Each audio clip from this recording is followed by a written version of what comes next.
Hello అండి, welcome to my channel. ఈరోజు నేను కొబ్బరి తురుముతో క్యారెట్ హల్వా ఎలా చేయాలనేది మీకు చూపించబోతున్నానండి. ముందుగా నేను ట్రై చేశాను, చాలా బాగా వచ్చిందండి. అందుకే మళ్ళీ మీకు చూపిస్తున్నానండి. ఒక డిఫరెంట్గా ఉంటుంది. మీరు ట్రై చేసి నాకు ఎలా ఉందో చెప్పాలి. ముందుగా ఒక కప్పు సైజు తోటి 3 కప్పుల క్యారెట్ తురుము తీసుకోవాలి. ఒక కప్పు కొబ్బరి తురుము, ఒక కప్పు చక్కెర, కొన్ని పల్లీలు వేయించినవి, కొద్దిగా యాలకుల పొడి. కడాయి వేడైన తర్వాత 3 స్పూన్ల నెయ్యి వేసి, వేడైన తర్వాత కొబ్బరి తురుము వేసి కలుపుకోవాలి. కొబ్బరి తురుము అనేది మాడిపోకుండా చూసుకోవాలండి. ఇలా కలిపిన తర్వాత క్యారెట్ తురుము వేసుకోవాలి.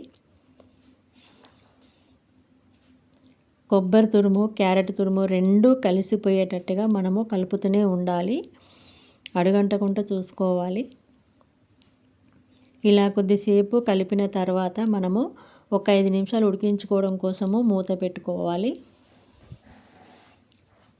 5 నిమిషాలు అయిపోయిందండి.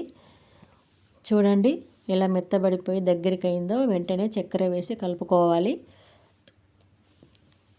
చక్కెర మొత్తం కరిగేంత వరకు మనము కలుపుతూనే ఉండాలి. కడాయికి అడగంటుకోకుండా చూసుకోవాలి ముఖ్యంగా.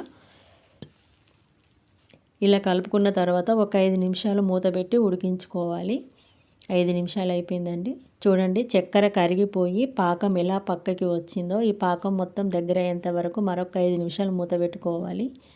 5 నిమిషాలు అయిందండి, దగ్గరికి అయిపోయిందండి. ఇప్పుడు మనం యాలకుల పౌడర్ వేసుకొని కలుపుకోవాలి.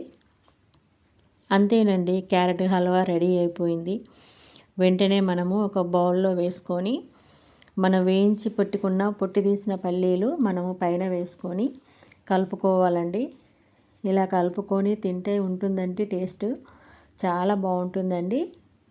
మీకు నచ్చితే ఒక లైక్ కొట్టండి. Thank you.